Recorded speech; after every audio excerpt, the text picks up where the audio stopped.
अस्सलाम वालेकुम, सत श्री अकाल। मैं हरमीत सिंह और आप देख रहे हैं आपका अपना YouTube channel Harmeet Singh speak के नाम से। सबसे पहले बात करेंगे इराक की जानिब से हमले किए गए, उस पर भी बात करेंगे। साथ साथ हम ये भी बात करेंगे हिजबुल्लाह की जानिब से भी जो है हमले किए गए, इसराइली मीडिया का ये दावा है। साथ साथ नेतन्याहू ने क्या कहा है वो भी बताएंगे इसी व्लॉग में। आप सबका बहुत शुक्रिया जिस तरीके से आप अपने चैनल के साथ जुड़े हैं। मेरी आपसे गुजारिश है कि चैनल की व्यूअरशिप तो अच्छी आती है लेकिन सब्सक्रिप्शन जो है वो बहुत ही स्लो है। तो मेरे भाइयों, अगर आप देखते हैं और आप चाहते हैं कि हम गजा के इस काज के साथ खड़े हैं और हमारे साथ ये फाइट करें, देखो मैं खुल के ये बात करता हूं, इस जंग में आप लोग मेरा साथ दे रहे हैं। अगर आप लोग ठुस हो जाते तो मैं भी ठुस हो जाता, साफ सुथरी बात करूं। लेकिन आप लोगों ने हर महाज पे जहां पे मैं जाता हूं आप लोगों ने मुझे सपोर्ट किया है। और मुझे सपोर्ट करने का मकसद ये नहीं कि हरमीत सिंह को आप सपोर्ट कर रहे हैं, क्योंकि मैं जालिम के खिलाफ बात करता हूं, मजलूम के हक में बात करता हूं। तो देखो आपने जो है खड़ा होना है इस काज के साथ। जब आप खड़े होंगे तो मुझे भी हौसला मिलेगा और ये होगा कि आपके की वजह से खबर आगे तक जाएगी। आप सबका शुक्रिया। सबसे पहले बात करेंगे, इस वक्त इराक में इस्लामी मज़ाहमत ने 3 अलग अलग कार्रवाइयों की हैं। उसने हीफा बंदरगाह पर अहम अहदाफ पर ड्रोन मारा है, जिसके हवाले से कहा जा रहा है कि वहां पर उनको कामयाबी मिली है। ड्रोन हमले की वीडियो फुटेज जो है उनमें भी देखा जा सकता है कि एक हदफ हीफा ऑयल रिफाइनरी, दूसरा तिमर गैस फील्ड, जबकि तीसरे हदफ का नाम नहीं लिया गया और इसमें सिर्फ एक हदफ के तौर पर इसका हवाला दिया गया। अब 3 कार्रवाइयां हैं, उसके हवाले से लिखा है ये कार्रवाइयां फ़लस्तीन और लेबनान की हिमायत में हमने की हैं, क्योंकि इराक में इस्लामी मज़ाहमत तमाम मबूजा पहली में इसराइली कब्जे के अहम अहदाफ के खिलाफ मुसलसल कार्रवाइयों का अज़म किया है। अब आप अंदाजा लगा लें कि इनकी जो कार्रवाई है उनके नाम भी इन्होंने डिफरेंट लिखे हैं। इन्होंने कहा है कि मज़ाहमती रहनुमा सैयद हसन नसरुल्लाह फ़लस्तीन की आज़ादी तक छोड़ने के लिए आवाज़ जो उठाई थी हम उसके साथ हैं। ये रिपोर्ट साथ में आप पढ़ें, ये अलमियादीन की रिपोर्ट है जो मैं आपको साथ में, क्योंकि मेरी कोशिश है कि अखबार का टुकड़ा साथ में हो ताकि सबूत आपके सामने हो। बहुत सारे लोग दोस्त कहते हैं कि यार ये खबरें बहुत है मेरे पास, उसके लिए एक नया तरीक़ाकार मैं अपना रहा हूँ, इंशाल्लाह उस पर भी लाएं, उस पर मैं काम कर रहा हूँ, जिसके लिए आप सबकी मुझे फिर ज़रूरत पड़ेगी। उन्होंने कहा कि ये जो दूसरी कार्रवाई हमने की, ये हमने शहीद रहनुमा नसरुल्लाह हसन की तस्वीर के साथ ये और उनका नाम दे के हमने ये किया।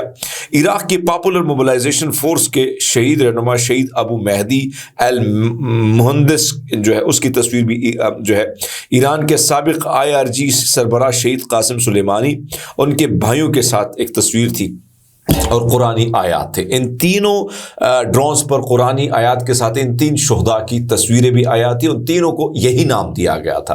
तो ये अलमियादीन की पोस्ट जो मैं आपके साथ शेयर कर रहा हूँ। इसराइली वज़ीर आज़म नेतन्याहू ने गजा पर जंग के आगाज से लेकर अब तक रियासती राजों पर मुश्तमिल सिक्योरिटी अफशां के सिलसिले की फौरी तहकीकात का मुतालबा किया, जिसने एक बढ़ते हुए स्कैंडल को जन्म लिया है, जिसमें वज़ीर आज़म के दफ्तर के अंदर मौजूद हुक्काम बशमूल उनके सिक्योरिटी के तर्जुमान भी मुलव्विस पाए गए हैं। अब आप अंदाजा लगा लें कि वज़ीर आज़म के अंदर जो सिक्योरिटी है, वज़ीर आज़म के ऑफिस के अंदर ये सब कुछ खेल खेला जा रहा है, वज़ीर आज़म को नहीं पता है। नेतन्याहू ने जो है अपने एक्स पर ये लिखा है, उन्होंने जो है लिखा खाका पेश किया कि ये लीक्स आला सतह के यानी सिक्योरिटी के मुबासों में पैदा हुई, जिनमें काबीना के इजलास, अब तहलील शुदा जंगी कौंसल के मुबाहिसा, कैदियों और लापता अफराद के डायरेक्टर के इजलास और दीगर सिक्योरिटी फोर्सेस इसमें शामिल हैं। बेहाराउ मायराव को लिखे गए अपने ख़त में नेतन्याहू ने लीक्स के तहकीकात के लिए अपनी बार बार की दरख्वास्तों पर कार्रवाई ना होने पर मायूसी का इजहार किया। यानी वज़ीर आज़म अपनी दरख्वास्तों पर कार्रवाई ना होने पर मायूस भी है।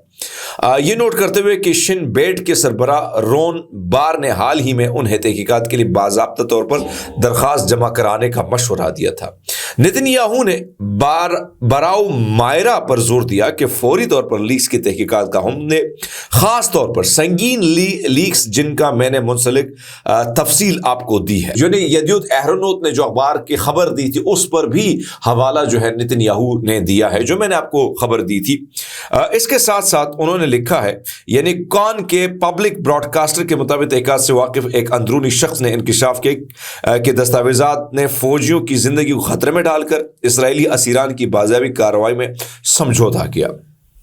وائی نیٹ نے بتایا کہ اس خلاف ورزی کے سلسلے میں گرفتار گئے 4 افراد خفیہ یونٹ میں کام کیا، لیکن خبر لیک ہونے سے اور ریاستی رازوں کو حفاظت کا کام سونپا گیا تھا۔ حراست میں لیے گئے افراد میں میجر کے عہدے کا ایک ریزرو افسر اور نیتن یاہو کے دفتر کے ترجمان ایلی فیلسٹائن بھی شامل ہے۔ اب تھوڑا سا اور جاتے ہیں کہ یہ معاملہ بڑا گہرا ہے، یہ چھوٹا سکینڈل نہیں ہے ناظرین۔ شاید آپ کو لگے کہ آج میں اس پہ اتنی زیادہ ڈسکشن کیوں کر رہا ہوں، یہ بہت بڑا سکینڈل ہے جو وزیر اعظم ہاؤس کے اندر سے نکلا ہے۔ کبھی آپ نے سوچا تھا ایسا ہو گیا ہے؟ ہفتے کے روز اسرائیلی چینل 13 نے اس کیس کی خبر کی تھی اور اس کے بعد پھر معاملہ بڑا ہلا گولا بن گیا تھا، اور یہ خبر میں نے آپ کو چینل 13 کے ساتھ ساتھ یدیوت اہرونوت کا حوالہ بھی دیا تھا۔ شاید آپ کو یاد ہوگا، یا مجھے بھی، میں بہت زیادہ پڑھتا ہوں تو مجھے پتہ نہیں ہوتا کہ میں نے کہاں کا حوالہ، لیکن مجھے یاد ہے کہ شاید یہاں سے دیا تھا۔ تو اس سے آپ اندازہ لگا سکتے ہیں کہ یہ صورتحال ہے۔ دوسرا اسرائیلی میڈیا نے رپورٹ کی گزشتہ ہفتے شنبیٹ پولیس اور فوج کی جانب سے غیر قانونی معلومات کے لیک ہونے کی وجہ سے قومی سلامتی کی مشتبہ خلاف ورزیوں کی مشترکہ تحقیقات کا آغاز شروع ہو گیا ہے۔ اب دیکھنا یہ ہے کہ یدیوت جو رپورٹ کر رہا ہے کہ آیا اس پر کیا کون لوگ اس میں نظر آتے ہیں، اب دیکھنا ہوگا کیا ہو رہا ہے۔ لیکن اسرائیلی میڈیا کے مطابق ایک اور خبر آئی ہے کہ ریزروسٹ نے فعال خدمت بلائے جانے کے بعد خودکشی کر لی ہے۔ اچھا، اب میں آپ کو دیتا ہوں خبر کہ کیا خبر ہے۔ یہ کہانی اسرائیلی میڈیا کی جانب سے آصف نامی ایک ریزروسٹ کی موت کی اطلاع کے ایک ہفتے کم وقت کے بعد پیش آئی، جس نے پہلے کال کرنے کے بعد خود کو ہلاک کر دیا۔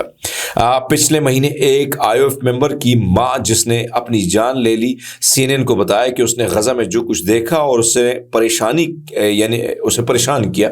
والدہ کے مطابق ایلیران مزراحی ایک مختلف شخص کے طور پر واپس آیا۔ غزہ کی جنگ صدمے سے کا شکار اور اکثر اپنے خاندان کو غیر مری خون دیکھ کر بیان کرتا تھا کہ فوج کی وجہ سے، اس جنگ کی وجہ سے میرا بھائی یہاں نہیں ہے، اس کی بہن نے بتایا۔ اب یہ سٹوریز ہیں، میں آپ کے سامنے اس کا تجزیہ آپ کو سمجھا دیتا ہوں۔ ہزاروں لوگ PTSD میں مبتلا ہیں۔ غزہ کی جنگ میں اپنے تجربات کے نتیجے میں ہزاروں فوجی پوسٹ ٹرامیٹک سٹریس ڈس آرڈر یا ذہنی صحت کے مسائل میں مبتلا ہیں۔ میں آپ کو آج سے 6 مہینے پہلے، سال پہلے یہ باتیں کر چکا ہوں، جنگ کے 1 مہینہ بعد میں نے آپ کو بتایا تھا۔ لیکن ایک طب نے CNN کو بتایا، ایک ڈاکٹر نے، کہ اپنا نام نہ ظاہر کرتے انہوں نے کہا کہ بہت لوگوں کو ابھی بھی حکومت پر بھروسہ نہیں ہے۔ غزہ میں لڑنے والے اسرائیلی فوجی CNN کو بتایا اپنا نام لیے بغیر کہ ایسا ہولناک مشاہدہ انہوں نے کیا اپنے فوجوں کو دیکھ کے، خود کو دیکھ کے۔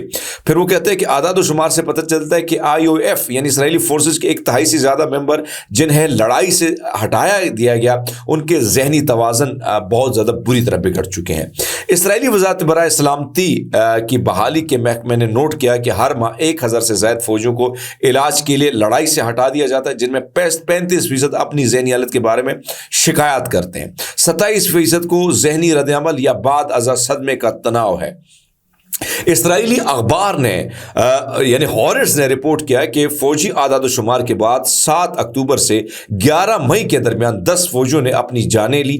جب CNN نے جنگ کے بعد IOF خودکشیوں کی تعداد کے بارے میں استفسار کیا تو یوزی بیشر ایک ماہر نفسیات ہیں اور IOF کے کامبیٹ ریسپانس یونٹ کے کمانڈر ہے، انہوں نے انکشاف کیا اور کوئی اعداد و شمار بتانے سے انہوں نے کہا کہ مجھے اجازت نہیں ہے، لیکن انہوں نے دعویٰ کیا کہ IOF میں خودکشی کی شرح مستحکم ہے، یعنی زیادہ ہے، اعداد و شمار زیادہ بڑھ رہے ہیں۔ CNN نے جنگ کے بعد IOF میں خودکشی کی تعداد کے بارے میں جب انہوں نے بتایا تو انہوں نے کہا کہ یہ معاملہ بڑا زیادہ بڑھ چکا ہے۔ اب میں نے آپ کو مختلف اخباروں کا تجزیہ دیا، CNN کیا کہہ رہا ہے، یدیوت کیا کہہ رہا ہے، المیادین کیا کہہ رہا ہے، ٹائم آف اسرائیل کیا کہتا ہے۔ ٹائم آف اسرائیل کے مطابق 2021 میں فوجیوں میں موت کی سب سے بڑی وجہ خودکشی تھی۔ کم از کم 11 فوجیوں نے اپنی جانیں اس وقت لی تھی، لیکن اب معاملہ بڑھ چکا ہے۔